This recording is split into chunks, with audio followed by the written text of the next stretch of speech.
In the late 1970s, one of the world's most influential punk bands was convinced that the world was falling apart and that they needed to do something about it.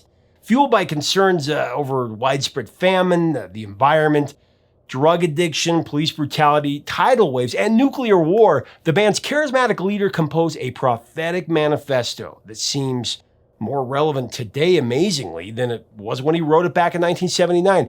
London is calling to the zombies of death. Next on Professor of Rock. Hey music junkies, Professor of Rock, always here to celebrate the greatest artists and the greatest songs of all time. Now, if you used to skate to your favorite songs at the roller rink back in the day, you are going to love this daily dose of nostalgia. Make sure that you subscribe right now below so you never miss out on the stories of the songs straight from the legends. And we also have a Patreon. The link is below. Take a look at our content there while helping our mission of curating this music history. Very important. By the way, that intro came from our viewer Risuki. This is London calling in the overseas service of the British Broadcasting Corporation. This is London Calling, the identification introducing shortwave radio broadcasts transmitted by the BBC during World War II with post-war programming that advanced well into the 1980s. When John Graham Mellor, better known as Joe Strummer, was a 14-year-old lad, he spent some time in Africa with his father, who was a British Foreign Service diplomat. His mother was there as well. She was a nurse. Now, in the middle of one hot African night, young Joe was turning the dial on his father's shortwave radio, apparently. He was frantically trying to find the sounds of his British homeland. When all of a sudden, to his amazement, he tuned into the staticky reception of a UK singles chart countdown show. It was the first time that Joe Strummer recalled listening to a broadcast from the BBC World Service and hearing the official identification that kicked off every BBC program. This is London Calling. Now, the ID rang resoundingly in Joe's childhood memory, and it would prove to be a major influence in his emergence as a punk oracle and a BBC radio personality. Now, before the world was introduced to the name Joe Strummer, the future icon actually played rhythm and guitar in a pub act that came together in 1974. They called themselves the 101ers. Now, during his 2-year stint with the 101ers, Joe went by his original stage name, which was Woody Mellor. By the time the Clash formed in 1976, Joe ditched Woody in favor of his new stage moniker, Joe Strummer. This was a reference to his days of strumming a ukulele in the London Underground, Metro London's rapid transit system nicknamed the Tube. The Clash immersed into London's inner circle of punk, along with acts like the Sex Pistols, God save the Queen! She ain't no human being! The Damned, I got a new rose, I got a good gas, I knew that I always would. The Jam,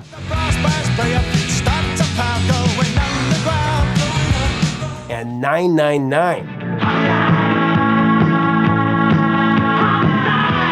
Strummer recalled how he and his bandmates put in endless hours of what he termed Stalinist dedication to become a tight-performing unit and to establish a distinct identity that would separate them from the pack. And that's exactly what happened.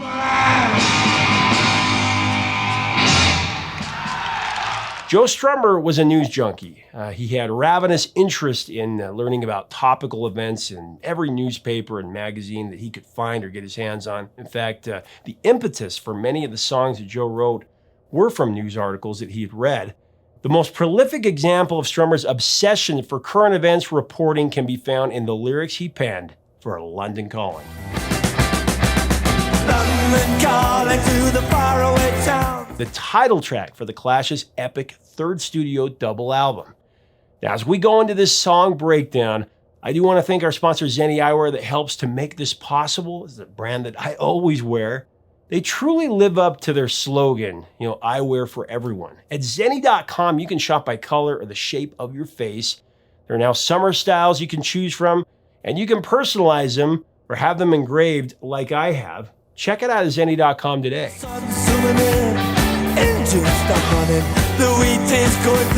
So the encouragement for Joe to write the lyrics for London Calling came from his former fiancée, Gabby Salter, while the two, were riding in a taxi. Their destination was a flat located in a district of Chelsea, London, in a sector fittingly given the name The World's End. During the cab ride, the couple were, having a lively conversation about many disturbing issues of the day, the perpetual Cold War scare, and how London was susceptible to a devastating flood.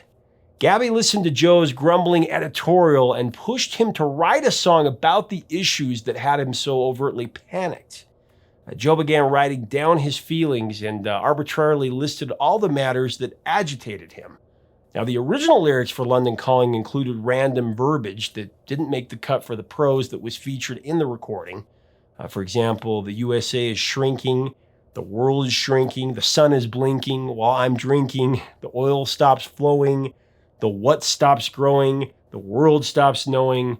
The original discarded handwritten lyrics by Strummer are actually published in the London Calling scrapbook. This is a 120-page hardback companion to the album that includes lyric notes and other exclusive memorabilia.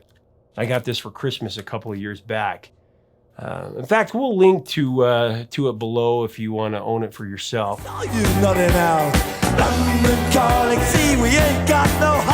Joe Strummer opted for the final version of London Calling to focus criticism and commentary on specific events and pressing issues after absorbing 10 news reports in a single day reported in the London Evening Standard about various plagues potentially coming down on the mother country. On that particular evening, the Standard, which was London's leading publication for foreign news, they ran a headline that read, "The North Sea may rise and push up the Thames, flooding the city." The heading was the front page article in an issue full of doomsday journalism. I mean, let's face it, the media is just rampant with fear inducement. During the late 1970s, there were some very troubling environmental and man-made problems that understandably shook Joe Strummer to the bone, many of which were captured in London Calling. The Cold War between the U.S. and the Soviet Union had the public constantly on edge about the imminent threat of nuclear war. It was an underlining theme in many of the punk and post-punk recordings of the 70s going into the 80s. Verse 1 in London Calling expresses the grave worry about atomic bombs being dropped on the city. London calling to the faraway towns, now war is declared. And battle come down. More than 30 years after World War II, London was still recovering from the blitz by German bombers that happened in 40 and 41, and the lasting images of British children seeking refuge from the air raids were vividly recreated also in verse 1. London Calling to the underworld, come out of the cupboard, you boys and girls. To the underworld, come out of the cupboard, you boys and girls. There was the embarrassing accident at 3 Mile Island. That was in March of 1979 near Harrisburg, Pennsylvania, where a nuclear reactor had a partial meltdown, caused a dangerous radiation leak that could have been catastrophic. Strummer referenced 3 Mile Island in London Calling with the line, a nuclear error, but I have no fear. In the song's chorus, a nuclear error, but I have no fear. He also speaks of global warming and the shrinking ozone layer. Also in the chorus, the ice age is coming, the sun's zooming in. The ice age is coming, the sun's zooming in. Meltdown expected. The concern over the brutality exerted use of truncheons or billy clubs by the London Metropolitan Police, that's mentioned at the end of the first stanza. We ain't got no swing except for the ring of the truncheon thing. Got no swing except for the ring of the truncheon thing. Joe also addressed the effects of drug use. We ain't got no high except for that one with the yellowy eyes. Ain't got no high except for that one with the yellowy eyes. That passage was also a subtle reference to Strummer's brush with hepatitis in 1978. Going back to the alarming headline declaring that central London was going to be underwater, Strummer wrote about the predicted flooding of the River Thames, or the River Isis, as it's called by some, because London is drowning and I live by the river.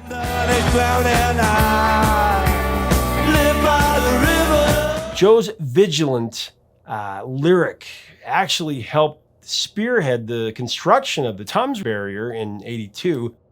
The Thames Barrier is a retractable barrier system designed to protect Greater London from being flooded by high tides and storage surges from the powerful North Sea.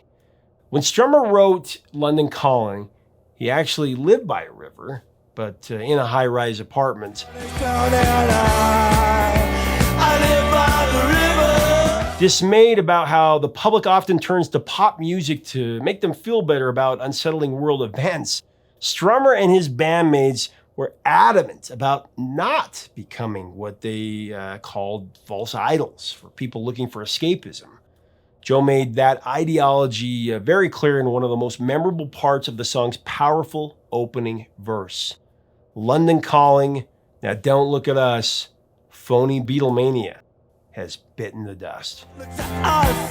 Phony Beetlemania has bitten the dust. The mention of Beetlemania was actually not a shot at the Beatles, as many assumed. It was actually intended to be an indictment against the copycat bands that were prevalent in London during the late 1970s, including Beetlemania, a Broadway production that was advertised as not the Beatles, but an incredible simulation.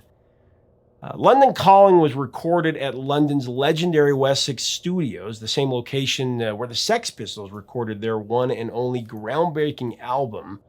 Never mind the bollocks, here's the Sex Pistols. And the Pretenders recorded their revered debut album LP, among others. I think I know some things. Guy Stevens, who was a well-known figure in the British music community, produced the song and the double vinyl London Calling album, one of the greatest albums of all time, definitely in my top 20 ever. Stevens was not a part of the punk movement. He was primarily known for his work with beat and blues groups of the 60s, along with the rock acts like Procol Harum and Mott the Hoople. Now, Guy was only 38 when he died in 1981, just a few years after London Calling came out. Sadly, Stevens overdosed on the prescription drugs that he was taking to reduce his alcohol dependency, is what I understand. Now, the Clash paid tribute to Stevens in their song Midnight to Stevens. That was pressed as a B-side of a 12-inch Clash single in the summer of 1982. It was also included on the CD collection Clash on Broadway that was released in 1991. There's the Guy Stevens. The formative lineup of The Clash was the artistic force that brought London Calling, the track, and the album to preeminence. There was Joe Strummer, lead vocals and rhythm guitar, Mick Jones on backing vocals, lead guitar, Paul Simonon on bass and backing vocals. Of course, there was the distinctive drumming of Topper Headon, who was nicknamed Mickey the Monkey because of his resemblance to the comic strip character. Now, the arrangement for London Calling was centered around a driving protest march-like pulsation, with all four members playing their instruments in united defiance. The track's permeating tenacity strikes from the opening note and just rips through a relentless surge of politically charged rebellion.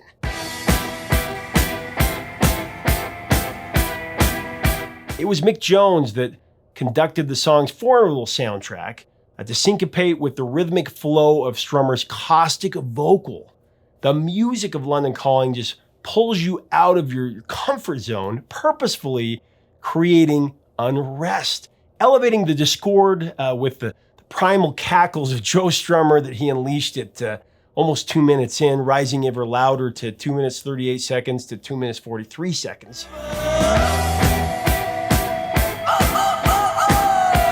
Joe was allegedly imitating the distressed cry of a seagull during those climactic segments of London Calling.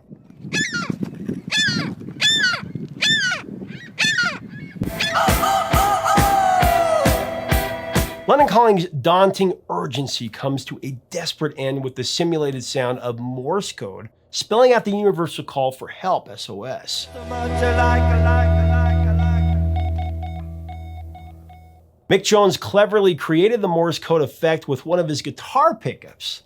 To deliver his formidable lead guitar riffs on London Calling, Mick chose a Gibson ES-295. But I have no fear, 'cause London is drowning. This was, of course, the rare instrument that was made famous by Elvis Presley's premier guitarist, Scotty Moore. Now, Elvis was a hero to Mick and, of course, to the other three members of The Clash. The album cover for the London Calling double album was a tribute, as many of you know, to the cover of Elvis's first album. The concept for the cover art of London Calling stems from an incident that was during a live performance by The Clash at the Palladium in New York City. That was on September 21st, 1979.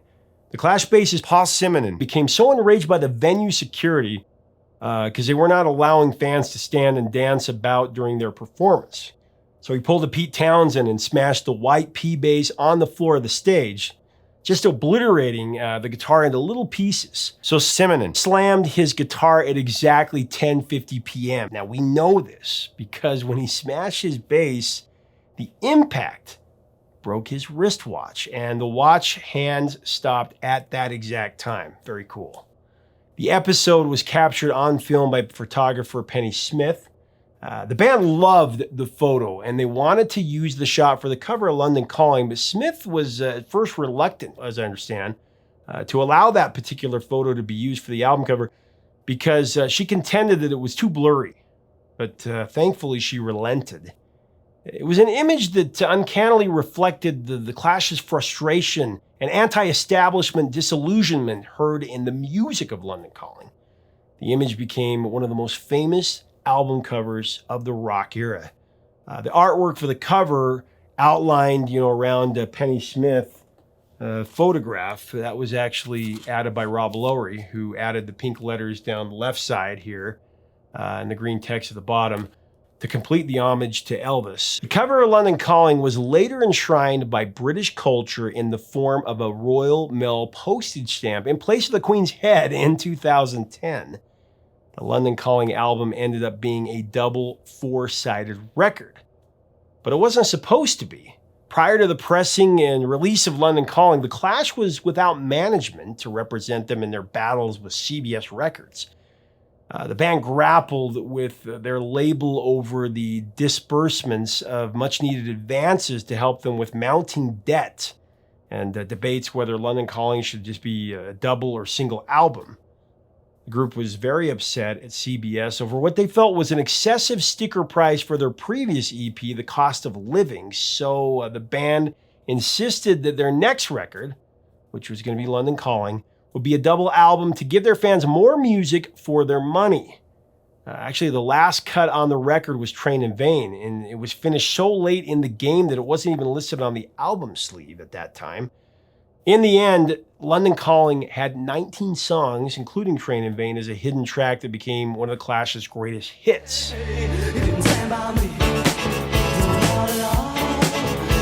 Between 1977 and 1982, The Clash released 8 sides of vinyl, and the band was physically and mentally exhausted, of course. The 4 members were constantly battling strife within the group. That included Heden's dangerous heroin addiction, and of course, ego sparring between Joe Strummer and Mick Jones. Heden was kicked out of the band at the beginning of the Combat Rock tour, and Jones was dismissed shortly after that when he and Strummer couldn't agree on the musical direction of The Clash. Mick Jones wanted the group to transition to synthesizers, and of course Joe Strummer would have none of that. So while Mick Jones was assembling his next band, Big Audio Dynamite, he had a very brief stint, a lot of people don't know this, very brief stint with Dave Wakeling and Ranking Roger and General Public, working with them on their debut record as a return favor to Dave. He played most of the guitar on the most notable tracks on the 1984 General Public album, All the Rage, including their biggest hit, Tenderness.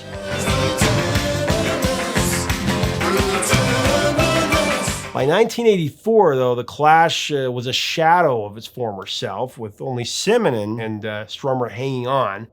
But even Strummer's enormous talent couldn't save the once proud band.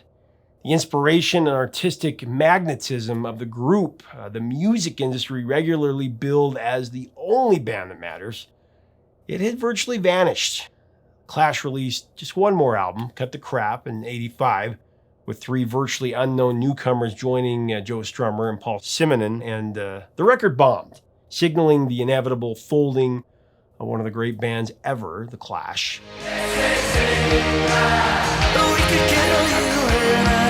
In 2000, Strummer's childhood fascination with the BBC World Service came full circle when he was given his own show on the network called Joe Strummer's London Calling, broadcasted on the airwaves of BBC World Service. The theme of the show was Joe Strummer playing new music that he had discovered and then sharing his passion about his selections with the audience. It's a great show. Transmitters to full, all receivers to boost. This is London Calling. Joe Strummer died of heart failure in 2002. He was only 50 years old. His death wasn't spread across magazine covers and widely reported on like those who have passed in the last few years. But there's no question that he was just as important as David Bowie, Tom Petty, or Prince. The Clash are one of my favorite bands of all time. And I've talked about them a lot as my kids have grown up, not even thinking about it. In fact, one of my proudest moments, one of my favorite moments as a father, is when we were watching Stranger Things a few years back, and my son, Will, who was he's probably about 9 at the time, he heard Should I Stay or Should I Go on the show. Okay, got it. C. Should I stay or should I go? And I remember he turned to me and he just excitedly said, "Hey, Dad, listen, it's The Clash, the only band that matters." It shook me up, man. One of Joe Strummer's best lyrics is from a track from London Calling, the incredible Clampdown, where he says, "Let fury have the hour, anger can be power. Do you know that you can use it?"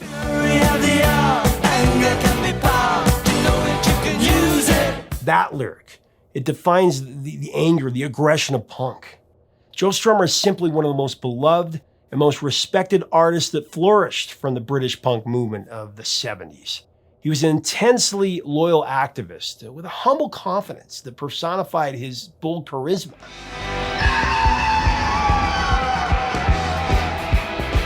Because of Joe Strummer, I learned never to surrender to the clampdown. And as he said so perfectly so many years ago, the future is unwritten. So let's go write it. And you know what they said? Well, some of it was true. Leave us a comment about Joe Strummer and The Clash, the only band that matters. What are your thoughts on London Calling, the song and the album? What are your memories? What are your experiences with this extraordinary band? Let us know below. Let's have a discussion. Now, if you like our content, we do invite you to subscribe below to get this London Calling set. We'll link to it below. Also, check out our Patreon. Help us keep the music alive. It's so important. Until next time, 3 chords and the truth, my friends.